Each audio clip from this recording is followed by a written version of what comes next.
As we move, as the crow flies from Rimfastmark deposit, of course, in the Orange River general region, or in mineralogical terms, it's actually from the Northern Cape of South Africa, also known as the Makwaland.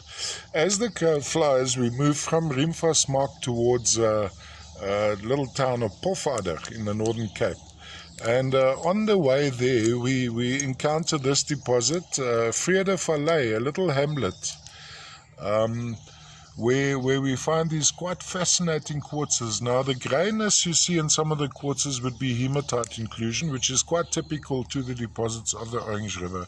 The white to yellowish coating would be most likely a very thin layer of chalcedony, and the underlying color of these quartzes, we'd be looking at chlorite inclusion or various members of the chlorite family, even going as far as to say epidite.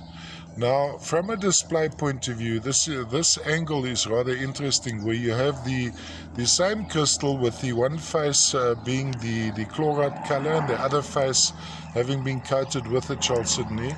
So depending on which side, this may have been in a calcium carbonate cavern, or a cavern of sorts with some, whereas this side would have been protected, more protected from the elements, and of course with the chlorite growing inside it. Size-wise, we're looking at a little bit bigger than a hand size, not a very heavy piece because it's not very thick, but very rich and fruity. Lots happening on here, all the way from South Africa.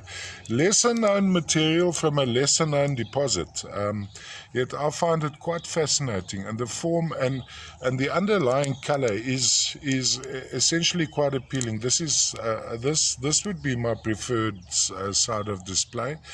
Accuracy, there we go, that's pretty accurate from a color point of view. There we go.